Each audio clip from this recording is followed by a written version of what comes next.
नमस्कार, स्वागत है आप सभी का। पक्ष विपक्ष देख रहे हैं आप। मैं हूं आपके साथ रेशु त्यागी। चुनाव आयोग ने त्रिपुरा, मेघालय और नागालैंड में विधानसभा चुनाव के लिए आज तारीखों का ऐलान कर दिया। 3 राज्यों में पिछली बार की तरह 2 चरणों में चुनाव होंगे। त्रिपुरा में 16 फरवरी को मतदान होगा, तो वहीं नागालैंड और मेघालय में एक साथ 27 फरवरी को वोटिंग होगी।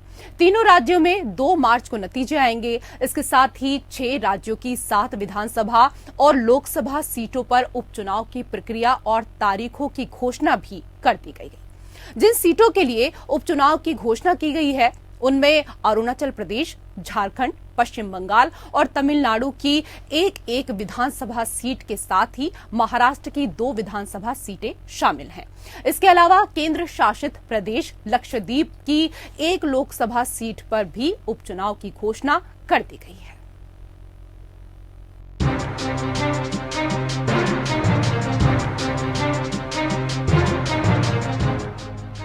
चुनाव आयोग ने त्रिपुरा, नागालैंड और मेघालय के लिए चुनावों की तारीखों का ऐलान कर दिया है। त्रिपुरा में 16 फरवरी और मेघालय और नागालैंड में 27 फरवरी को चुनाव होगा। तीनों राज्यों में 2 मार्च को मतगणना होगी और चुनावों के परिणाम सामने आ जाएंगे। मुख्य चुनाव आयुक्त राजीव कुमार ने आज प्रेस कॉन्फ्रेंस कर इसकी जानकारी दी। As you may be aware, the term of legislative assemblies of the 3 states of Nagaland, Meghalaya and Tripura are respectively coming to an end on 12 मार्च, 15 मार्च, 22 मार्च। तीनों असेंबलीज का जो टर्म है वो इस दिन खत्म हो रहा है। The 3 states have 60 assembly constituencies each. Nagaland has 59 STs and just 1 general. Meghalaya 57 STs and 5 general, whereas Tripura has 30 general, 10 SCs and 20 STs. So friends, women participation in these 3 states in the earlier elections has been higher than the male participation. So it's a very happy trend to report to you. चुनाव के तारीखों की घोषणा के साथ ही तीनों राज्यों में आदर्श चुनाव आचार संहिता लागू हो गई है। नागालैंड विधानसभा का कार्यकाल 12 मार्च को समाप्त हो रहा है, तो वहीं मेघालय और त्रिपुरा की विधानसभाओं का कार्यकाल क्रमशः 15 और 22 मार्च को समाप्त हो रहा है। तीनों राज्यों की विधानसभाओं में 60-60 सीटें हैं। ऐसे में सरकार बनाने के लिए बहुमत के लिए 31 का आंकड़ा चाहिए। पूर्वोत्तर के 3 राज्यों में इस साल सबसे पहले विधानसभा चुनाव होने जा रहे हैं। त्रिपुरा में जहां बीजेपी की सरकार है, तो वहीं नागालैंड में BJP national democratic progressive party और मेघालय में नेशनल पीपल्स पार्टी एनपीपी के साथ सरकार में है। एनपीपी पूर्वोत्तर की एकमात्र पार्टी है जिसे राष्ट्रीय दल के तौर पर मान्यता हासिल है। मेघालय की बात करें, 2019 में यहाँ 59 सीटों पर चुनाव हुए थे। कांग्रेस ने सबसे ज्यादा 21 सीटें जीती थी। बीजेपी को यहाँ महज 2 सीटें ही मिल सकी थी। नेशनल पीपल्स पार्टी एनपीईपी को 19 सीटें मिली थी। इसमें पीडीएफ और एचएसपीडीपी के साथ मिलकर सरकार बनाई। उन्होंने मेघालय डेमोक्रेटिक अलायंस बनाया। त्रिपुरा में भी 2018 में 59 सीटों पर चुनाव हुए थे। बीजेपी सबसे बड़ी पार्टी बनकर उभरी थी। उसे 35 सीटें मिली थी। बीजेपी ने लेफ्ट के 25 साल के गढ़ को ध्वस्त कर दिया था। पहले विप्लव देव सीएम बनाए गए थे, लेकिन मई 2022 में माणिक साहा को मुख्यमंत्री बना दिया गया। नागालैंड में नेशनल डेमोक्रेटिक प्रोग्रेसिव पार्टी की सरकार है। नेफ्यू रियो मुख्यमंत्री हैं। एनडीपीपी 2017 में अस्तित्व में आई थी। एनडीपीपी ने तब 18 और बीजेपी ने 12 सीटें जीती थी। दोनों दलों ने चुनाव से पहले गठबंधन किया था। सरकार में एनडीपीपी, बीजेपी, एनपीपी और जेडीयू शामिल हैं। नागालैंड में 2315, मेघालय में 3482 और त्रिपुरा में 3328 बूथ हैं। स्कूलों में बने सभी बूथ पर टॉयलेट, बिजली, बैठने के लिए कुर्सी, टेबल, फर्नीचर बनाए जाएंगे। आयोग इनका इंतजाम करेगा और फिर से सभी सामान उन्हीं स्कूलों को तोहफे के तौर पर दे दिया जाएगा। मुख्य चुनाव आयुक्त ने बताया कि वो वोटर लिस्ट पब्लिश हो गई है। तीनों राज्यों में महिला वोटरों की संख्या बड़ी है। इससे पहले निर्वाचन आयोग ने तीनों राज्यों में चुनावी तैयारियों का जायजा लिया था। पूर्वोत्तर के इन तीनों चुनावी राज्यों में आयोग ने 4 दिवसीय दौरा किया था। इस दौरे में मुख्य निर्वाचन आयुक्त राजीव कुमार के साथ दोनों आयुक्त अनूप चंद्र पांडे और अरुण गोयल भी थे। मुख्य निर्वाचन आयुक्त ने तीनों राज्यों में मुख्य सचिव, पुलिस महानिदेशकों के साथ साथ राजनीतिक दलों के नुमाइंदों के साथ बैठकें की थी। चुनाव आयोग के अधिकारी सबसे पहले 11 जनवरी को त्रिपुरा पहुंचे थे। यहां से नागालैंड और अंत में मेघालय का दौरा किया था। माना जा रहा है कि इन 3 पूर्वोत्तर राज्यों में चुनाव के बाद अप्रैल-मई में संभव है जम्मू कश्मीर में विधानसभा चुनाव कराए जाएं। मई में कर्नाटक में भी चुनाव हो सकते हैं और फिर नवंबर में छत्तीसगढ़, मध्य प्रदेश और मिजोरम के बाद साल के अंत यानी दिसंबर में तेलंगाना और राजस्थान में चुनाव की तारीखों का ऐलान किया जा सकता है। Bureau report, APN news. तो साल 2023 के शुरू से लेकर अंत तक 9 राज्यों में चुनाव होने हैं। 2024 के लोकसभा चुनाव से पहले इन्हें सेमीफाइनल के तौर पर देखा जा रहा है। पूर्वोत्तर के 3 राज्यों नागालैंड, मेघालय और त्रिपुरा में चुनावों की तारीख की घोषणा आज कर दी गई है। पूर्वोत्तर में कौन सी पार्टी कितनी है तैयार, इसी को लेकर पक्ष विपक्ष में आज हम चर्चा करेंगे। और चर्चा करने के लिए 2 खास मेहमान पैनल में हमारे साथ इस वक्त मौजूद हैं। हमारे साथ मनोज पंडित, नेता बीजेपी, जुड़ चुके हैं। बहुत बहुत स्वागत है आपका मनोज जी। और इसी के साथ कांग्रेस के नेता जयकरण वर्मा भी हमारे साथ हैं, आपका भी बहुत बहुत स्वागत। मनोज जी, साल 2023 के चुनावी नतीजे और राजनीतिक गतिविधियों से सिर्फ 2024 की सियासी बिसात ही नहीं बिछेगी, बल्कि लोकसभा चुनाव की दशा और दिशा भी तय हो जाएगी। पूर्वोत्तर के लिए कितने तैयार आप? तो जी है क्या कि अब चूंकि ये पूरा साल चुनाव में गुजरना है, अभी 3 राज्यों के चुनाव आज चुनाव आयोग ने घोषित कर दी, डेट उनकी दे दी है। बाकी 9 राज्यों में चुनाव होने हैं और उसके बाद फिर 2024 में पार्लियामेंट चुनाव होना है, लोकसभा का चुनाव। तो मेरा मानना यह है कि जो राज्यों के चुनाव होते हैं वो लोकल मुद्दों का आधार पे किए जाते हैं और लोकल मुद्दे को हम लोग नेशनल मुद्दों से नहीं जोड़ सकते। उस चुनाव का आप कहें कि पार्लियामेंट चुनाव पे कोई फर्क पड़ेगा तो वो नहीं पड़ने वाला, क्योंकि पार्लियामेंट के नेशनल मुद्दे अलग होते हैं और क्षेत्रीय मुद्दे अलग होते हैं। तो दोनों मुद्दे अलग अलग डिफरेंट होने की वजह से जो है उनका फर्क यहाँ नहीं पड़ने वाला और यहाँ का फर्क वहां नहीं पड़ने वाला। पर भारतीय जनता पार्टी, चूंकि हमारी नीति और नियत दोनों स्पष्ट है, हम उसी के हिसाब से काम करते हैं, तो हम लोग तो हमेशा चुनाव के लिए तैयार ही हैं। और हम तो चुनाव के लिए आज देखिए 2 दिन की हमारी कार्यशाला जो बैठक हुई उसमें यही डिसाइड हुआ कि जो चुनाव लड़ने हैं या चीज़ों को बनाना है उसका रूपरेखा क्या होनी चाहिए और उसका ब्लूप्रिंट तैयार करके हम लोग काम करने की तैयारी। ठीक है जयकरण जी, मनोज जी का कहना है कि 3 राज्यों में पूर्वोत्तर में जो चुनाव होने हैं उसका लोकसभा पर कोई असर नहीं पड़ने वाला है। अगर मैं आपसे बात करूं तो त्रिपुरा में चुनाव की तारीख का आज ऐलान हो गया है। साल 2018 में हुए विधानसभा चुनाव में बीजेपी ने लेफ्ट के इस मजबूत किले को ढहा दिया था और 25 साल तक शासन करने वाली लेफ्ट सत्ता से बाहर हो गई थी। इस राज्य को जीतने के लिए कांग्रेस इस बार कितनी तैयार?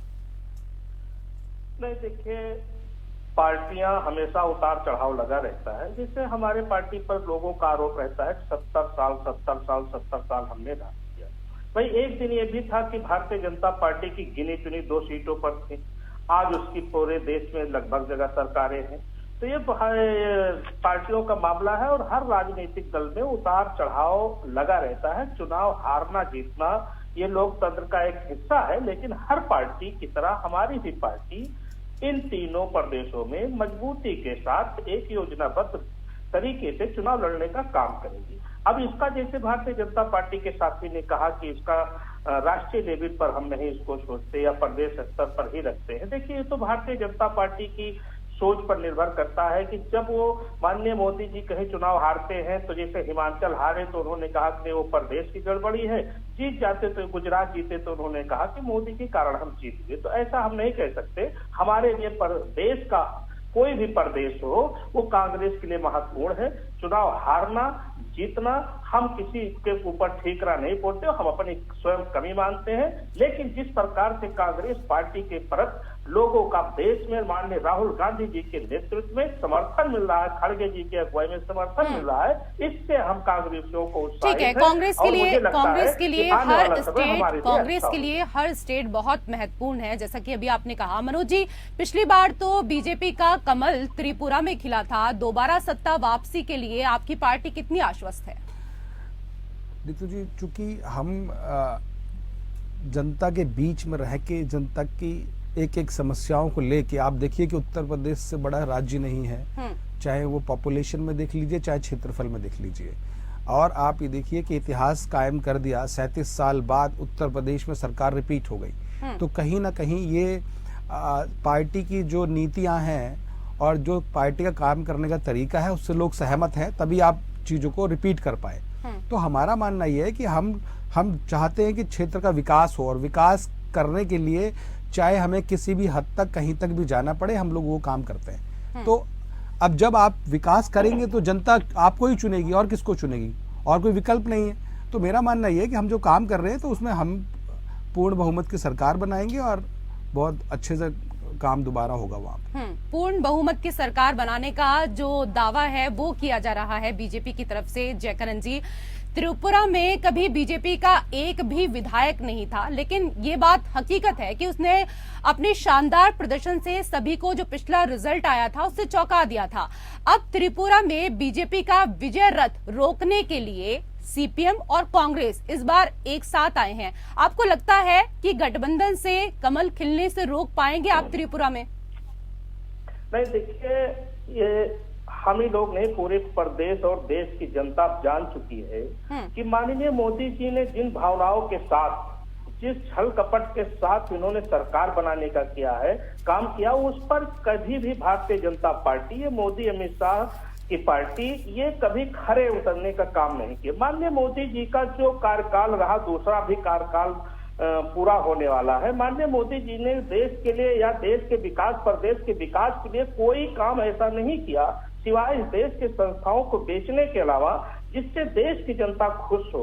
ना तो वो रोजगार देने में कामयाब रहे, ना वो कानून व्यवस्था को सुधारने में कामयाब रहे, ना तो मजदूरों और महिलाओं की सुरक्षा के लिए रहे, और किसानों को तो आत्महत्या करने के लिए इन्होंने बहुत भारी संख्या में मजबूर कर दिया। इसलिए जब हमारा रोजगार नहीं है, किसान खुश नहीं है, मजदूर खुश नहीं है। जयकरण जी, सवाल आपसे क्या पूछा जाता है, जवाब आप घुमा फिराकर, कुल मिलाकर आपके पास एक ही मुद्दा है कि जब आपको समझ नहीं आए कि जवाब क्या देना है तो सीधा आप प्रधानमंत्री जी पर आ जाइए। जयकरण जी, सवाल मैंने आपसे पूछा लेकिन आपने उसका जवाब सीधे सीधे नहीं दिया। एक बार फिर से मैं अपना सवाल रिपीट कर देती हूँ। अब सीधे सीधे प्रधानमंत्री जी पर नहीं जाइएगा, सीधे सीधे उस सवाल का जवाब आप मुझे दे दीजिएगा। त्रिपुरा में कभी बीजेपी का एक भी विधायक नहीं था, लेकिन उसने अपने शानदार प्रदर्शन से पिछला जो चुनाव हुआ था उसमें सबको चौंका दिया था। अब त्रिपुरा में बीजेपी का विजय रथ रोकने के लिए सीपीएम और कांग्रेस इस बार एक साथ आए हैं। आपको लगता है गठबंधन से कमल खिलने से आप रोक पाएंगे यहाँ पर? नहीं, देखिए, आपको प्रधानमंत्री जी का नाम सुनना अच्छा नहीं लग रहा है तो हम लोगों को थोड़ा सा, देखिए, पहले तो मैं आपको ये बता दूं कि जो प्रधानमंत्री हैं वो किसी पार्टी के नहीं होते हैं सर, वो पूरे देश के प्रधानमंत्री होते हैं। सिर्फ वो किसी पार्टी से संबंधित नहीं है, आप इसको इस एंगल से मत देखिए। जो मैंने आपसे सवाल किया पहले आप उसका जवाब दे दीजिए, उसके बाद तमाम मुद्दों पर आप जाइए, कोई मना नहीं कर रहा है। लेकिन बात यहाँ पर यह है कि आप लोगों से सवाल कुछ भी पूछा जाए लेकिन घुमा फिराकर आप लोग जवाब देते हैं। सीधे सीधे जवाब देने में दिक्कत क्या आ जाती है? जब पूरी सरकार ही घुमा फिरा कर काम कर रही है, ये सरकार का जो काम है वो सरकार अपने काम पर काम नहीं कर पा रही, तो आप जवाब जबरदस्ती हमारे जैसे लोगों क्यों मांगती हैं? क्या प्रधानमंत्री जी का काम ये नहीं है कि देश की काम ये है कि देश की संस्थाओं को बेच दे? क्या प्रधानमंत्री जी का काम ये है कि पूरे देश में रोजगार का फैलाव कर दे? नहीं, भारतीय जनता पार्टी देश को कांग्रेस से पूछ के चलाएगी क्या? भारतीय जनता पार्टी ये पूछेगी कांग्रेस से कि देश कैसे चलाना चाहिए? मजबूर हो जाए, आप डिसाइड करेंगे क्या रखना है और क्या बेचना है। का काम ये है, जनता ने चुना है, प्रतिनिधि बनाया है, तो ये उनकी जिम्मेदारी बनती है। उस प्रदेश को, उस देश को ये बेचने का काम करेंगे और कांग्रेस उस पर चुप बैठी रहे। मीडिया जो बोले, अरे मैं आपसे पूछना चाहता हूं कि जब मनमोहन सिंह की भी सरकार थी तो यही मीडिया कांग्रेस से सवाल पूछा करती थी। आज वो मीडिया कहाँ चली गई? तब आप लोग विपक्ष के साथ खड़े थे, लेकिन आज तभी विपक्ष। अरे सर, हम सबसे सवाल पूछते हैं सर, हम सबसे सवाल पूछते हैं, हम सवाल सबसे पूछते हैं। अब बात हम यहाँ पर कर रहे हैं पूर्वोत्तर की, अब आप बात करने लगे उत्तर प्रदेश की, अब आप बात करने लगे राजस्थान की, तो ये तो कोई मतलब नहीं हुआ ना सर। जिस विषय पर डिबेट हो रही है आधे घंटे का समय होता है, उसी का जवाब दीजिए ना सर। जयकरण जी, आप भी समझिए ना, विषय को समझिए, आप विषय को समझिए। आज हमने विषय क्या उठाया है, जो विषय उठाया है, सर उस पर जवाब दे दीजिए। मैंने तो सीधा सीधा आपसे बड़ा छोटा सा एक सवाल पूछा कि आप दोनों गठबंधन में आते हैं, कांग्रेस और आपके जो अन्य सहयोगी दल हैं, तो क्या मिलकर वो बीजेपी का जो विजय रथ है उसको रोक पाएंगे, हाँ या ना? सिंपल सी बात है, अगर रोक पाएंगे तो क्या कुछ रणनीति है, ये बता दीजिए। आम बात है, ये तो निश्चित रुकने जा रहा है। बस यही तो पूछना था इतनी देर से आपसे। पूरे देश में मोदी जी का रथ रुकने जा रहा है, ये करण वर्मा का कहना नहीं है। अरे तो इतनी सी बात आप पहले से बोल देते, इतनी बात आप पहले से बोल देते ना सर। आपने तो क्या क्या आरोप लगा दिया, आप मीडिया पर ही सवाल उठाने लगे। वाला कोई बच्चा नहीं, मोदी जी का रथ रुक गया है। भारत जोड़ो की यात्रा में जिस प्रकार से अपार जनता का समर्थन मिला, इससे मोदी साहब बहुत टेंशन में है, उनको नींद नहीं आ रही। वो तरह तरह की, आपने देखा होगा कि जब हमारे राहुल गांधी जी 3500 किलोमीटर चलने का काम किया, तो मोदी जी को भी लगा दिल्ली में 1 किलोमीटर चलकर फोटो खिंचाया जा सकता है। आज जमीन पर उनको उतरना पड़ा। अभी तक जो आदमी हवाई जहाज से ही भ्रमण करने का काम करते थे, अन्य राहुल गांधी जी के डर और भय से और जनता के उत्साह देख करके उनको भी पैदल चलने पर, गाड़ी से ही सही लेकिन रोड। चलिए, मुझे लगता है आप पूर्वोत्तर पर चर्चा करना ही नहीं चाहते हैं। मनोज जी, त्रिपुरा में बीजेपी की स्थिति काफी बेहतर है। यहाँ 2 लोकसभा सीटें हैं और बीजेपी के पास दोनों हैं। वहीं विधानसभा में भी बीजेपी के पास बहुमत है, 60 में से 36 सीटों पर बीजेपी का कब्जा है। लेकिन बीजेपी नागालैंड में काफी सुस्त है। यहाँ 15.3% वोट शेयर के साथ बीजेपी के पास 60 में से 12 विधानसभा सीटें हैं। इस बार सीटों में बढ़ोतरी हो, इसको लेकर क्या कुछ रणनीति और किन मुद्दों पर आपका फोकस रहेगा नागालैंड में? देखो, इसमें हम लोगों जो वहाँ के क्षेत्रीय मुद्दे हैं वो वहाँ के क्षेत्रीय नेता डिसाइड करते हैं कि किस मुद्दे पे हमने वहाँ चुनाव लड़ना है। चूंकि क्षेत्रीय मुद्दों के हिसाब से जो जरूरतें हैं वो क्षेत्रीय मुद्दों के हिसाब से तय की जाती हैं और उसी के हिसाब से चुनाव का एक घोषणा पत्र तैयार किया जाता है उनकी रिक्वायरमेंट के हिसाब से। तो मेरा मानना यह है कि हम लोग, मैं आपके इस मंच के माध्यम से आश्वस्त कर दूं कि हम जो भी रिजल्ट आएगा वो भारतीय जनता पार्टी के बहुत फेवर में रिजल्ट होगा और हम पूर्ण बहुमत की सरकार बनाएंगे। और ये मेरे मित्र जो जवाब नहीं दे पा रहे हैं, वो जवाब इसलिए नहीं दे पा रहे हैं क्योंकि रीजन क्या है कि जब आपको किसी चीज की भौगोलिक जानकारी नहीं है, पता नहीं है आपको, तो आपको सिर्फ एक ही मुद्दा है कि आप प्रधानमंत्री के लिए कुछ कह दीजिए या आप किसी और के लिए कुछ कह दीजिए। भाई आप ये बताइए कि वहां हम एक पर्टिकुलर एक जगह की, एक राज्य की बात कर रहे हैं, तो वहां की बात होती है तो डिबेट सही दिशा में हो पाती है। तो अब ये कहना बहुत आसान है। अब मैं कहूं कि आज बताइए, आज ही इनके एक बहुत बड़े नेता जिन्होंने भारतीय जनता पार्टी ज्वाइन कर ली, तो ये भारत जोड़ो यात्रा जो चला रहे हैं, ये भारत जोड़ो यात्रा सिर्फ दिखाने की है। ये तो कांग्रेस को नहीं जोड़ पा रहे हैं, कांग्रेस जुड़े तो काम चले ना आगे। तो मेरा मानना यह है कि ये जो अब जनता बहलाने फुसलाने में आने वाली नहीं है, अब जो जुमलेबाजी से सरकार नहीं चलने वाली। कहा कि फोकस जो है वो कांग्रेस को जोड़ने पर भी करना होगा। जयकरण जी, 2018 के पिछले चुनाव में आपका खाता तक नहीं खुल पाया, जबकि 2013 में आपके 8 विधायक थे। खोई जमीन पाने के लिए कठिन संघर्ष करना होगा आपको इस बार नागालैंड में।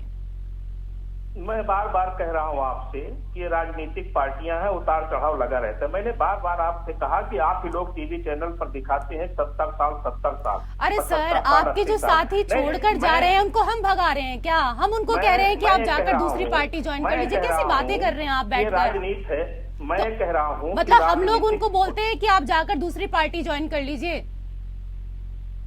मैं सवाल आपसे कुछ पूछ रही हूँ सर, आप जवाब कुछ और दे रहे हैं। सीधा सीधा आप ये नहीं बता रहे हैं कि आपके जो साथी छोड़कर जा रहे हैं, जयकरण जी, आपके जो साथी छोड़कर जा रहे हैं, क्या रीजन है, क्यों जा रहे हैं, और उनको रोकने के लिए क्या कुछ कोशिश करेंगे? अपनी बात रखने के लिए बैठे हैं। जो आपको अच्छा लगता है, जो बीजेपी को अच्छा लगता है, वो बोलने के लिए जयकरण वर्मा नहीं बैठे। बहुत बढ़िया सर, बहुत बढ़िया, बहुत बढ़िया, बात रखने के लिए बैठे। बहुत बढ़िया सर। अगर जो आपको मोदी का गुणगान ही करना है, उन्हीं का प्रचार दिखाना है, तो हम बैठकर सुन सकते हैं, देख सकते हैं। जब नहीं इच्छा होगी तो हम टीवी आप कर देंगे, नहीं देखेंगे। ठीक है सर, और कुछ कहना है आपको? आप त्रिपुरा की बात करेंगे, आप मेघालय की बात करेंगे, आप अन्य प्रदेशों की बात करेंगे। आप कभी भाजपा के अन्य नेताओं की बात किया है आप लोगों ने? तो हम मोदी जी से सवाल नहीं पूछेंगे केंद्रीय मंत्री कितने हैं, उनके प्रदेश अध्यक्ष कितने हैं, उनकी बैलो कितनी है। अगर जो उनकी बैलो होती तो आज उस जो विभाग का मंत्री होता हम उससे सवाल करते, लेकिन सारा कुछ मोदी जी अपने दफ्तर में बिठाए बैठे हैं, अपने अंदर सब लिए बैठे हैं। तो जवाब का सवाल तो मोदी जी को देना पड़ेगा। नहीं मेघालय में जो आपकी दुर्दशा हुई, सर मेघालय में जो आपकी दुर्दशा हुई पिछले चुनावों में, क्या वो हम लोगों ने जाके कर दी? क्या मीडिया ने कर दी? आप ही के लोग आपको छोड़कर जा रहे हैं और आप मीडिया पर आरोप लगाते हैं। आप मीडिया पर आरोप लगाते हैं सर आप भूल गए जो दुर्दशा हुई। सर 21 सीटें सर मेघालय में 21 सीटें आपने जीती थी। 21 सीटें सर सुन लीजिए, शायद आपको याद नहीं होगा। 21 सीटें आपने जीती, लेकिन उसके बाद भी कांग्रेस का एक भी विधायक आपके पास नहीं है। सीटें आपने जीती, लेकिन कांग्रेस पार्टी अपने नेताओं को बिखरने से बचा नहीं पाई। पार्टी ना टूटे, नेता ना रूठे, हाथ ना छूटे, इस पर आपको ज्यादा फोकस करने की जरूरत होगी।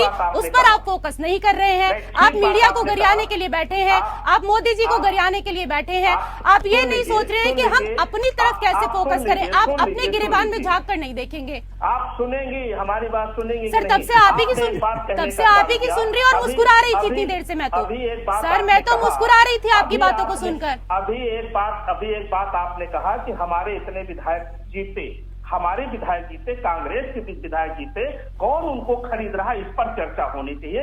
क्यों चले गए, क्यों? तो रोकिए ना सर, तो रोकिए ना सर, यही लोकतंत्र है सर। तो ये रोकिए, पार्टी को जोड़िए ना सर, रोकिए पार्टी को जोड़िए। मनोज पंडित जी, विधायकों खरीद कर करेंगे। अडानी और अंबानी का धन का जो प्रयोग है, मोदी साहब हमारे विधायकों को खरीदने का काम करेंगे। सीबीआई, ईडी, इनकम टैक्स का काम यही है कि हमारे विधायकों को डरवाने और धमकाने अभी कुछ ही दिनों पहले, एक हफ्ते पहले अडानी जी का तो इंटरव्यू आया एक प्राइवेट चैनल पे, आपने भी देखा होगा, पूरे देश में चैनल देखा, और उसमें बताया गया कि जिस अडानी को ये कहते हैं कि अडानी और अंबानी की सरकार है, अडानी जी ने अपना पूरा पक्ष रखा और बताया कि जितना काम मैं भारतीय जनता पार्टी के राज्यों में कर रहा हूं, उससे ज्यादा काम मैं कांग्रेस के राज्यों में कर रहा हूं। मोदी जी पक्ष रख रहे हैं, मोदी जी से भी एक प्रेस करवा दीजिए। अगर जो है हिम्मत तो मोदी जी से कहिए कि देश के सामने दिल्ली में बैठकर एक प्रेस कॉन्फ्रेंस करने का काम करें, जिससे देश की जनता को समझ में आना चाहिए और सवाल जवाब का जवाब देना चाहिए। अगर जो है हिम्मत मोदी जी से तो कहिए, अगर जो ना हिम्मत हो नहीं, हिम्मत तो सिर्फ कांग्रेसियों के पास है। हिम्मत तो आपके राहुल गांधी जी के पास है, जो एक टी शर्ट में जो है जम्मू कश्मीर जाने की बात कर रहे हैं। और बिल्कुल मैं आपकी बात से सहमत हूं, जितनी हिम्मत कांग्रेसियों के पास है देश को बर्बाद करने की, उतनी हिम्मत भारतीय जनता पार्टी वालों के पास नहीं है। हम देश की मीडिया के सवालों को जवाब दे दे, क्योंकि उन्हीं की मीडिया है। अरे जयकरण जी, आप तो मेरे को लगता है कि थोड़ी देर में कोई पार्टी का बीजेपी का प्रवक्ता घोषित कर देंगे। मुझे जो लग रहा है आपकी बातों से, उन्हीं की मीडिया है। अगर प्रधानमंत्री की ही मीडिया है तो आप क्यों बैठे हुए हैं? आप इस डिबेट में क्यों बैठे हुए हैं? आपको किसने बुलाया है फिर, ये बताइए ना। हम तो आपके डिबेट पे जबरदस्ती आकर अपनी बात रखना। अरे सर, जबरदस्ती क्यों आते हैं? कोई ऐसे कैसे आ सकता है सर जबरदस्ती? रेशु जी, आपको वो दिन याद दिलाना चाहते हैं जब माननीय मनमोहन जी की सरकार थी, तब भी आप विपक्ष के साथ थे, उसी दल के साथ थे। आज सरकार है तब भी उसी के साथ है, आपका बदलाव नहीं हुआ। आपका जो एग्रीमेंट था वो बहुत अच्छा था, मीडिया का एग्रीमेंट बहुत अच्छा रहा। उस समय विपक्ष में रहे, आज आप लोग सत्ता में हैं, और मैं उम्मीद करता हूं कि आप लोग शामिल नहीं होंगे, बाहर से आपका समर्थन जारी रखेगा। और मंत्री विस्तार हो रहा है, उसमें हम उम्मीद करते हैं कि मीडिया के एक आध दो साथी को मंत्री बनाया जाए, और उन तमाम संस्थाओं में। बहुत बढ़िया सर, बहुत बढ़िया। पूरा देश आपके विचारों को सुन रहा है, पूरे देश जो है वो आपके विचारों को सुन रहा है। आप किस तरह की बात यहाँ कर रहे हैं, किस तरह की भाषा का आप इस्तेमाल कर रहे हैं, ये सब देख रहे हैं, और हमें कुछ बताने की जरूरत नहीं है। बहुत बहुत शुक्रिया हमारे साथ चर्चा में, बहुत बहुत शुक्रिया जयकरण जी हमारे साथ चर्चा में जुड़ने के लिए। मनोज पंडित जी, आपका भी बहुत बहुत शुक्रिया पक्ष विपक्ष में जुड़ने के लिए। और इसी के साथ पक्ष विपक्ष में फिलहाल इतना ही। नमस्कार।